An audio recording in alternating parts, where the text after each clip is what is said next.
Paralyzed Veterans of America. Our vets need you. I'm a quadriplegic. I'm definitely at risk with my diminished lung capacity. I have MS. I'm in a wheelchair and I can't leave the house because I have a compromised immune system. I'm very concerned about, would there be a bed for me? Would there be a ventilator for me? Would I be able to survive something? It's just heavy. You know, it's a heavy moment. This is a war. This really is. Our veterans fought for us. Let's fight for them.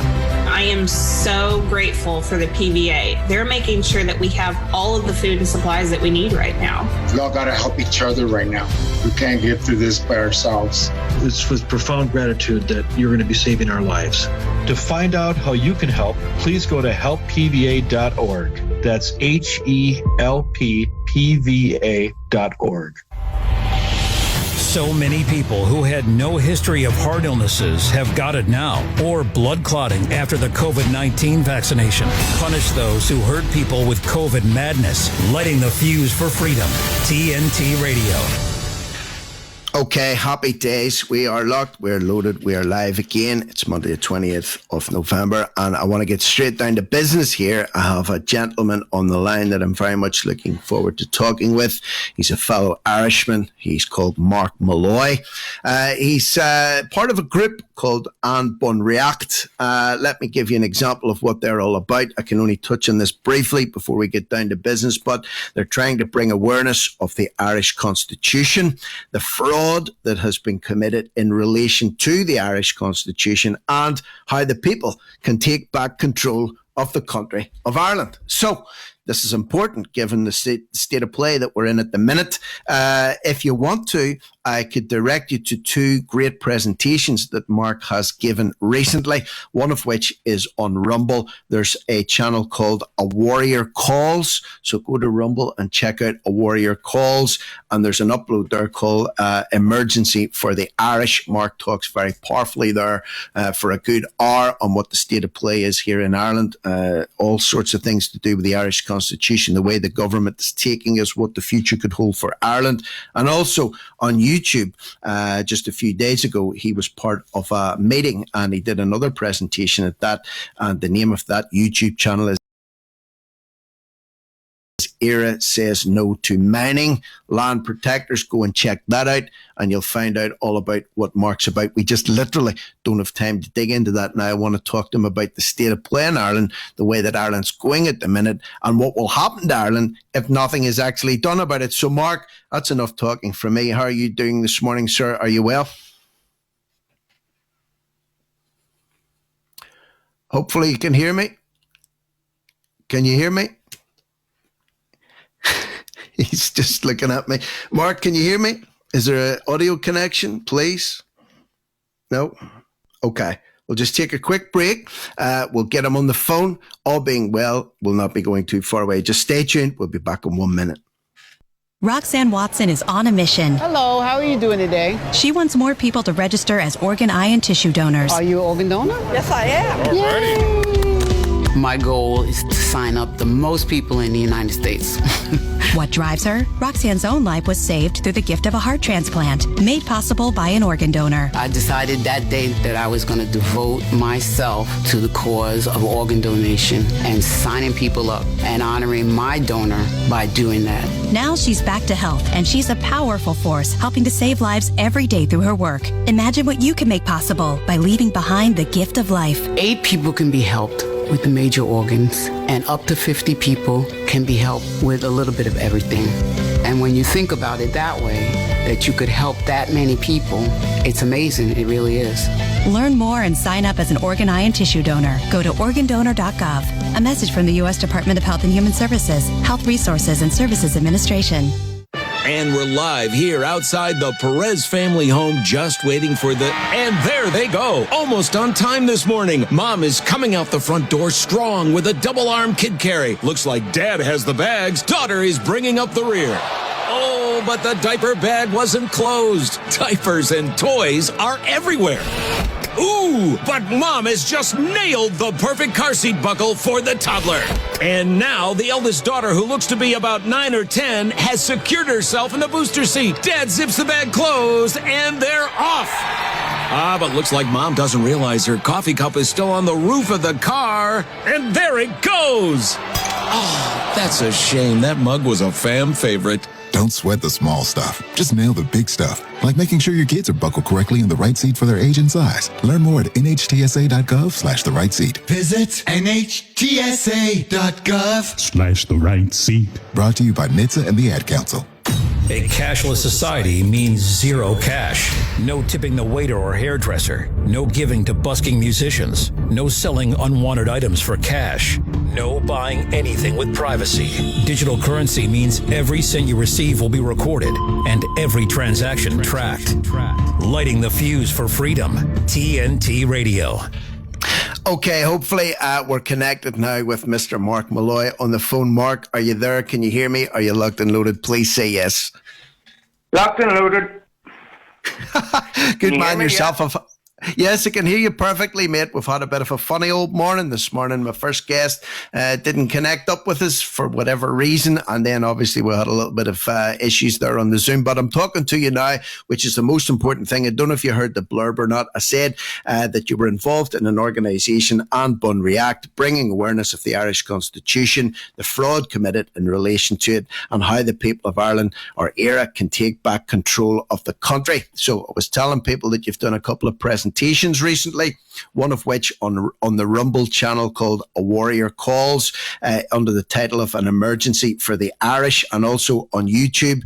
You guys have a YouTube channel, éiRe Says No to Mining, and also you've done a recent presentation there. So I just want to welcome you onto the show this morning, Mark. I want to talk about some of the things that are really affecting us badly on the island of Ireland at the minute, and as you say, some of the things that we can do to take back control of the country. How does that sound to you?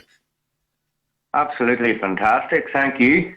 Thanks for having me on. And hello to everybody. Yeah, looking forward to it. Well, you're very welcome. You're very welcome, Mark. The first thing that I want to do is talk about the business with immigration over here. Okay, there's a lot going on across the island of Ireland at the minute. There's a lot of people piling in to the country under the guise of being Ukrainian refugees, and they can be demonstrated in many cases that they're neither Ukrainian nor refugees. So the question must be asked: well, who are these people? Why are the borders being thrown open to them? Why are they being welcomed in to Ireland with no background checks, with no vetting going on? Micheál Martin earlier this year said that the problem that we face is a humanitarian problem, which is more important than any security issues that we have. And it seems to be, as the year has progressed on, that the situation's going from bad to worse in Ireland. What do you make of this? I totally agree with you. What I see, the whole thing is, you've heard a lot about it. The biggest transfer of wealth in the history of mankind. Mm-hmm. You listen to the likes of the WEF and Klaus Schwab and his minions, and they're talking about you will own nothing and you will be happy. Well, it's a live operation, people. In case you didn't notice, we are hemorrhaging finances. We're hemorrhaging families. We're hemorrhaging our lives. Everything's just falling apart around us as we speak. Why? Because nobody's coming up with any viable solutions. Mm-hmm. This is it. It's talk. There's a lot of talk. There's a lot of talk. There's not a whole lot of action on this, Mark, and I agree with you 100%. It's a controlled demolition of our society. It's a controlled demolition of our economy by people that have no interest or no love for the people that they're supposed to represent in government. But this business, for example, I want to just focus in on this East Wall. There's a place in Dublin, East Wall. There's protests that are going on at the moment. A lot of people are starting to take to the streets in Ireland to protest about what's going on. In one place in particular, the East Wall, there's a article here says they don't care about us. East Wall residents say they will fight to protect their communities. The crowd expressed frustration and anger at the response of politicians who they say are ignoring the concerns of people living in the areas. Are the politicians ignoring the people that are living in the areas? Are these refugees or these migrants being dumped in Dublin 4 and Ballsbridge? Are they just going to places like the East Wall? Is it being spread out across the country equally, or is it going to certain areas in particular?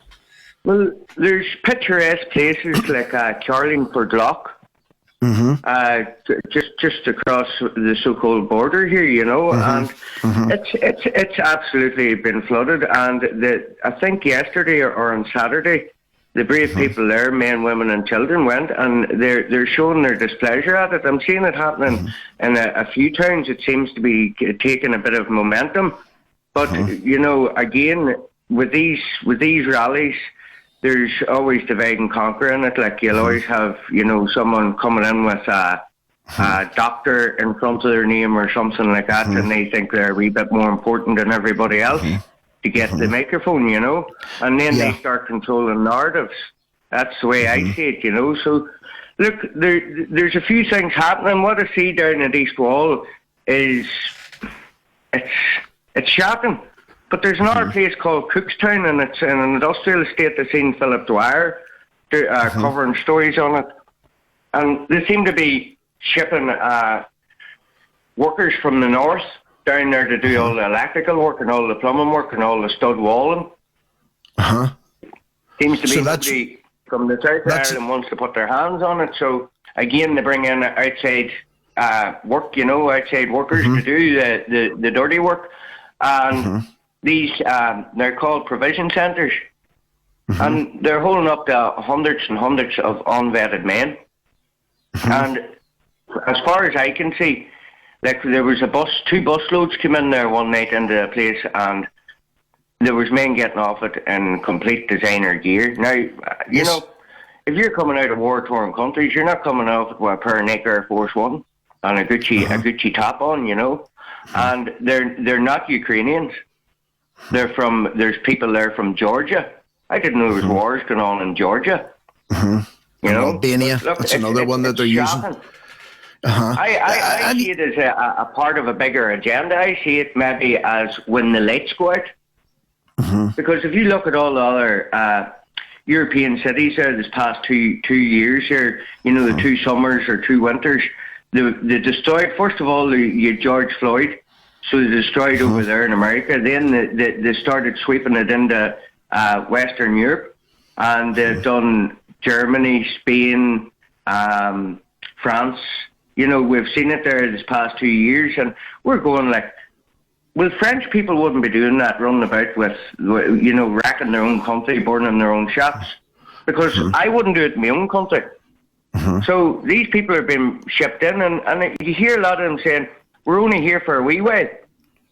We're only here for a wee while, and then we're moving on. There's other ones saying, I've already been in Germany, and I've been in London, and I've been here, and I've been there.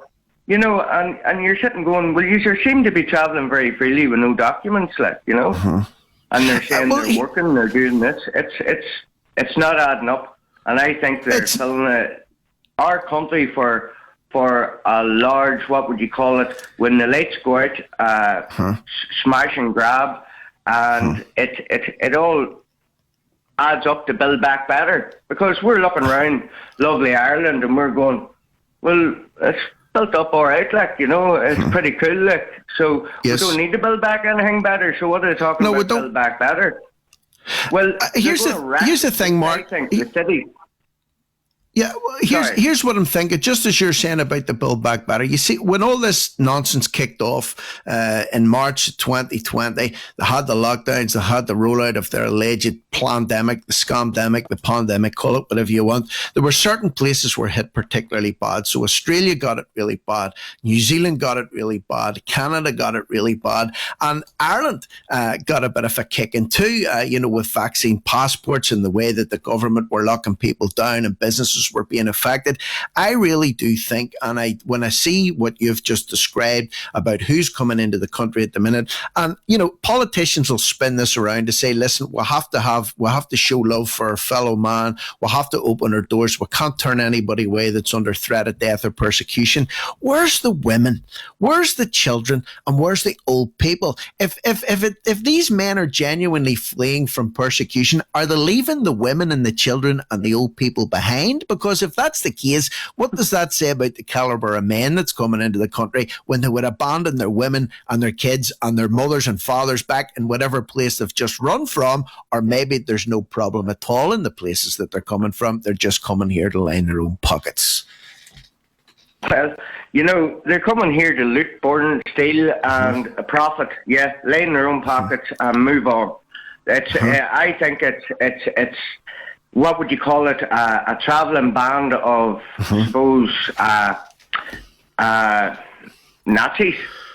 Of all sorts. They're just getting paid. They're young, what would you call it, George Soros, because in Hungary, whenever he was a Jew and he was asked to go and kill the Jews, and he says, you pay the right price, I'll do whatever you want. He's live on camera saying it, like.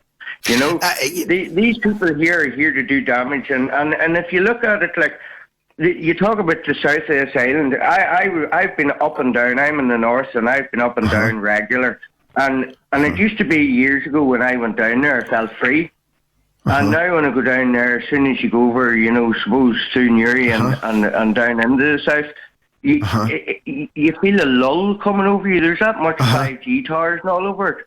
We don't have that infrastructure yet, but be under no illusion. Our politicians, whenever they couldn't pass to get a pencil into the schools this past while, because of a failed government. Since May, they've been legislating the infrastructure and climate bill change, bill. So they can do that, but they can't give, hospitals money. They can't give children money for schools, things like that. There, it's an absolute disgrace. It's a money laundering match. They've done quantitative easing. They've flooded the markets with money, and now they're rinsing it. So they are. And these people that's coming in here, if you look, like, they're all coming from countries that have been mining their countries for years, mining for precious minerals, metals, things like that, and they've rinsed them countries dry. And if I walk from where I'm at here in Ulster to County Cork and asked how many miners along the road would you meet, I would say you would meet very few. Well, it doesn't add up then, because 28% of the South's landmass, is under prospecting for mining. It's already licensed out. 25 to 26% of Ulster has been prospected, and they are mining. There's a company in Oma called Galantis Gold. They have 45 million of investment. But there's a bigger parent, I would call them a parent company, because they're now talking about each other, like they're in business with each other. And they're called Dalradian Gold. And Dalradian Gold is a prospecting mining company in Canada. And they have come in here and they have prospected 84,000 hectares up in Greencastle. And if that goes ahead in this, it's the raisest high black bog in Western Europe. So if you dig deep enough down into that, Rick, you'll release a thing called radon. And what is that? That's a natural occurring radioactive material. And if that's released, released, they'll have to evacuate us. Yeah, and which is going to displace people further. Which is going to displace the indigenous population further. Mining companies going to come in, strip out the assets, and then evacuate the areas because it's for our health. You can't stay there, Mark, because it's dangerous for your health. We don't want you down. We don't want your family down. So pack your suitcases and take yourself off somewhere else. Effectively, that's what the strategy is there. You're displaced around the world, and then you have you're not a national anymore. So if you're not a national, you have no rights. You become a citizen. So my passport, when I'm on the island of Ireland, any part of it, because it's an Irish passport, it's a very special passport. If you open up page 3 on it, there's a map of the island. And that there's a state-issued document. It's a unilateral diplomatic agreement. And if you open up the front page of it, it says, the Minister for Foreign Affairs and Trade of Ireland requests whom it may concern to allow the bearer being me, because they've issued it to me. I don't own it. The state owns your passport. It's a contract. I paid for that contract. I paid for that. So what I'm reading out now is their obligation, and it's a unilateral agreement, meaning one way. They've already accepted me. So I am an Irish national. On the island, whenever I'm walking on the island of éiRe, you know what I mean? We need to start, you know, it's the official name of the state. Yet Sinn Féin feel to recognise to call it that. They used to run about calling it éiRe, Ireland, you know, Republic of Ireland, the Republic. They don't call it any of that anymore. I was in Falls Road there on Saturday. I was down watching Blood Upon the Rose, 1916 play. And I got out and I walked up along the murals and I was seeing pictures of Bob Marley and Nelson Mandela and, you know, things like that there. And I was going, what's going on here? And then I seen my son's going with an East Timor child, you know what I mean? So, like, I'm not a racist or anything like that, but I've seen a child standing with an Armalite and a grown man standing with an Armalite, but they were of the black origin. And then underneath them it said Chucky Arla, and I was going, am I losing the plot here or what's going on here? Then I walked on up and I seen another one with Nelson Mandela reaching out of a jail across to a jail over here with the South African flag and the tricolour and a big Sinn Féin stuck in the middle of it. And I was going, the only thing I can see out of that subliminal text there is the Rainbow Nation, because that's what South Africa was called, and they are now trying to call us a Rainbow Nation. They call us Orland now, Oreland, open for business, and we are the futuristic mining camp of the world, and that's why they will flood this country with hundreds of thousands of men, because they're going underground. They'll wreck the country above first.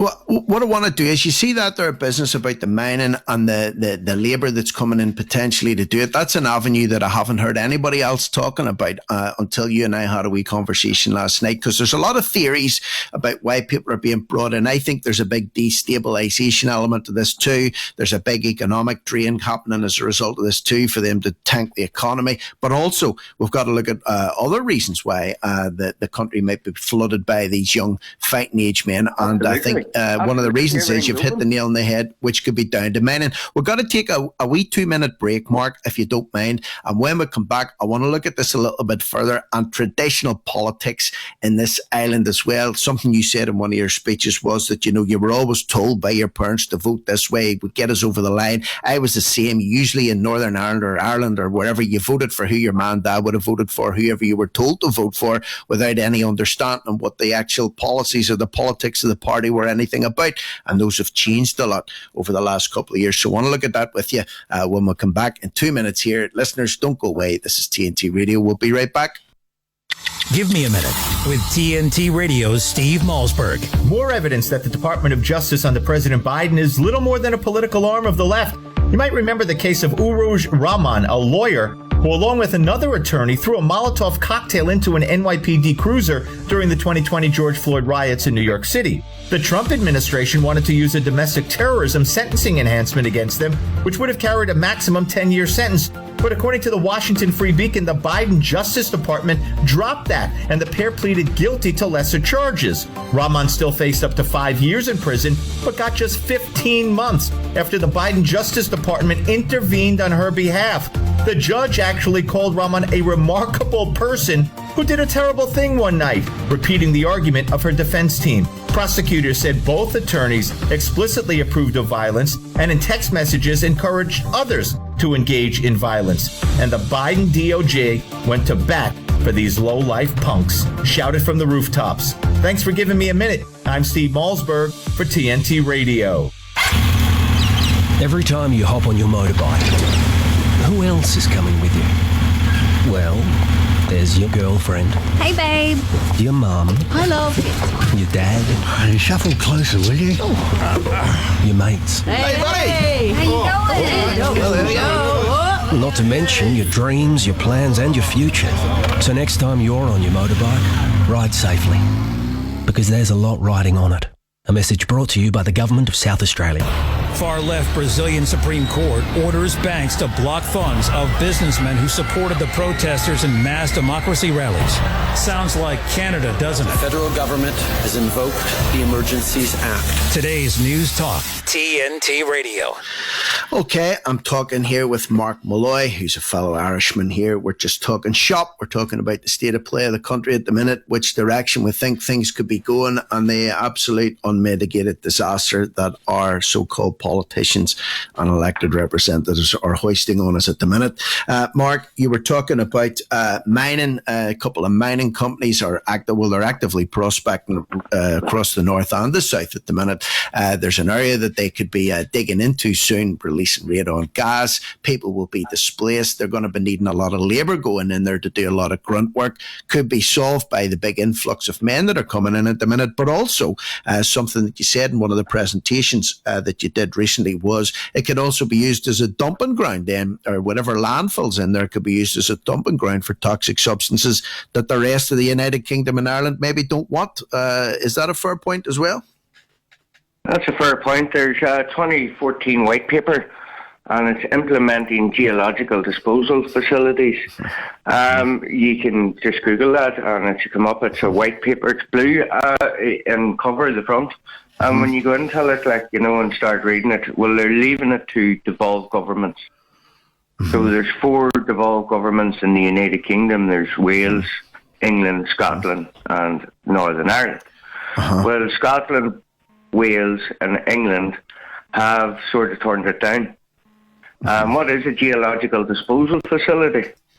Well, it stores higher activity radioactive waste deep underground, and our mountain range, or our landscape here, is all granite mountains. So it's perfect for it. And suppose for nuclear reactors you would need the clearest spring water. That's you definitely need that for them to cool them. And you have the Owen Killoo River up there with the freshwater, protected freshwater per mussels. They'll only survive in the freshest water. And Dalradian's mine, what they have up there at the minute, it's sort of sitting vacant at the minute. Not vacant, they're just ready to go in, you know, but yeah, it's 100 feet above that wee river, and you lose they're protected, and if you lose them, they're gone forever. But they're saying we'll try our best to protect them, you know. But back to higher activity radioactive waste. So it's out to devolve governments, and we haven't. If you think about it, like since 2017, since Martin McGuinness brought down the executive because of RHA, you know, Arlene's sitting there doing a job in GB News. That's right. So where was it? She's got her lordship as well. She walked away. She took Tom Doctor in Channel 4 for a fortune, a couple of £1 million for defamation of her, you know, of her name, and walked on the GB News. Flying high in April, shot down in May, she says. You know? These people here are paid puppets. And it's the biggest paymaster. They'll just say whatever, because she went on the GB News and she says, well, I'm against the lockdowns. You know, it's ridiculous what these people are doing to us. So this company that is facilitating this is called RWM, Radioactive Waste Management UK. It's a UK state-owned corporation. And they have been sort of facilitating or trying to get their head around this here since around 2002. And the boy who was at it then is now the chief executive. And it's the decommissioned Sellafield and the likes of that, because they have a shelf life, so to speak. And they need to take all the radioactive waste out of there, but they don't want to be moving it from one facility into another facility for another 70 or 80 years and having to do likewise again. Yeah. So they're now coming up with what they have in Finland and things like that. These GDS, they call them, geological disposal facilities. And if that goes in, the UK takes control of that there. They're the manager of that forever. So it effectively ties the UK to Ulster or éiRe for eternity. So any any things there with the treaty and the 99-year lease and things like that, they're null and void, because these people here now have it's like the injection, so to speak. There's a patent on them, so once it goes into you're now property off, as far as I'm concerned. Because you see, what you're talking about here, there's a lot of stuff going on behind the scenes that people aren't even aware that's happening. And another one of your presentations, and just to get another plug in for it, if you're listening to Mark here, he goes into great depth about constitutional issues here in Ireland. There's a great speech that he does, or not a speech, but he talks a lot on there's a Rumble channel called A Warrior Calls. So if you look up Rumble, look up A Warrior Calls under the title of Emergency for the Irish. He outlines everything brilliantly, succinctly, in the space of about an hour. So with the guy that he's on that podcast with, we just don't have the time to go into things in any more detail here. So we're trying to squeeze as much as we can. And Mark, in terms of politics, just as we're wrapping it up towards the end of this hour here, another thing you'd said in another presentation was that in your own case, for example, you were always told to vote for Sinn Féin in the past, because that they would get you over the line, and that's who you voted for, and that was all there was to it. That's what your mother and father would have told you to do. I've said this many times before on the show here, that in Ireland, people tended to vote for who they were told to vote for by their man dad, so if you're abroad, you'll vote for DUP or the Ulster Unionists. If you're a Roman Catholic, you'll vote SDLP or Sinn Féin. That's just generally the way that it was growing up in the province here. And I think it still continues to go along those lines, but people don't understand now. There's been a great change in what those politics or those parties actually stand for politically. And certainly the Ulster Unionists, or certainly the SDLP or Sinn Féin, are not the parties that they once were. And they're certainly not standing up for the things that they once stood up for in the past. But people just don't seem to grasp that. They're too busy looking at left and right and trans and straight and pro this and pro that. Everybody's getting confused at the minute, and they don't understand what's going on under their very noses. Absolutely, you know what I mean. We grew up in Ulster, and we, me and you, quite similar. I don't know what your background is like. You know what I mean, but that's irrelevant.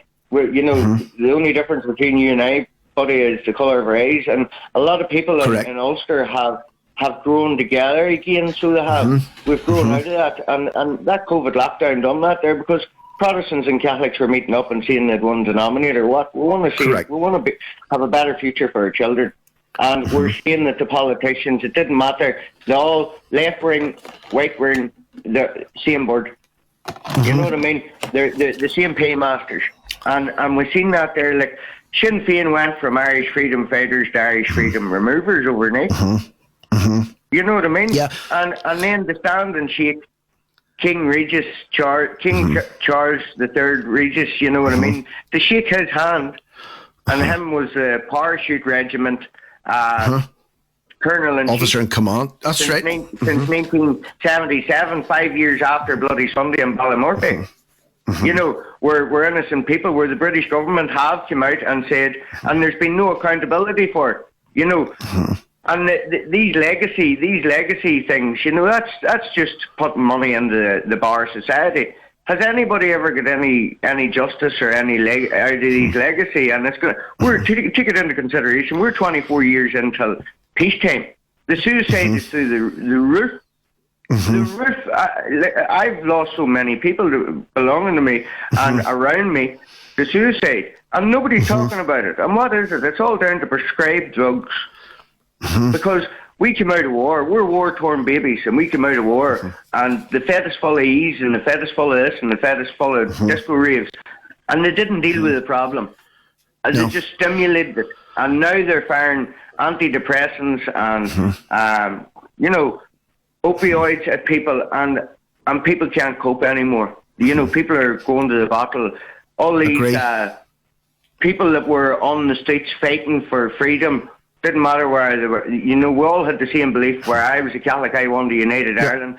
If you were a Protestant, you wanted to remain as part of the United Kingdom. I'll tell you. You said about my background. I'm from the Protestant background. I would have been the opposite to you in terms of, your man dad would have said, "Listen, we need a united Ireland." My man dad would have said, "We need to stay part of the United Kingdom." You just went along with that. You didn't ask any questions. But now, if somebody said to me. Yeah, you weren't allowed to ask questions, but now if you were to ask me, said, "Do you want a united Ireland, Rick?" I would have to say, I want what's best for the people of Ireland as a whole, and I want what's best for my child growing up. Okay, that's what I want. It doesn't matter what shape and form that comes in the way of, but I would say, and from talking to yourself and from talking to other people that would in the past traditionally have always wanted to see a united Ireland, if Ireland was to unite today, it would not be in the best interest of the people living in Ulster, for example, because you'd be sucked into that globalist nightmare that hasn't quite hit us yet, that's currently happening with Varadkar and with Micheál Martin, with Fine Gael and Fianna Fáil and Sinn Féin in the Republic, the so-called Republic. That wouldn't do us any favours at all, Mark. It's an absolute, it's a cesspit.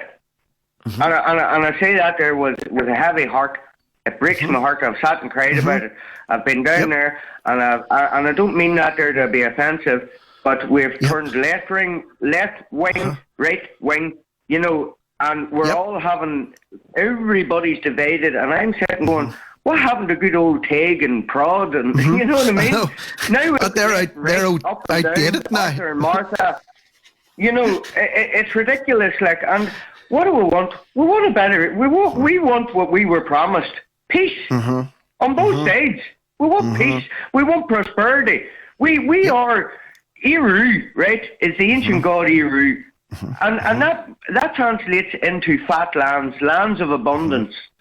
And we are the futuristic gold mine of the world. You know what I mean? That Galradian gold mine up there is the biggest gold mine in the world. And we're a wee tiny island, and it's beautiful. So our number one industry is the agri industry. We pride ourselves on the agri industry. What I mean by agri industry, the farmers. Yes.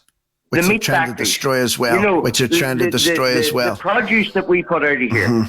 We pride ourselves on that. And it is under attack like no other time before. They give 60% money if you go in the first year, 40% in the second year, 20%. So they're saying the longer you leave it, the less you're going to have. They're strangling the agri industry as well. Do you know what? Listen, I could talk to you for a lot longer here, but we're actually out of time here, Mark. We're literally out of time. I told you last night, time goes by like a rocket here. It's been an absolute pleasure talking to you, mate. And no doubt I'll be talking to you again. There's much more to discuss, but we don't have the time to do it now. That was Mark Malloy. Stay tuned for Darren Denslow. He's coming up. He'll be talking to Matt Hoy, the XUB40 singer here on TNT Radio. In the meantime, big salute to you, Mark. Thank you very much for your time. Salute to you in the studio. Look, for everybody that's tuned in and listened this morning, hope you've enjoyed the show. I'll be back again tomorrow with more Locked and Loaded. Have a good day.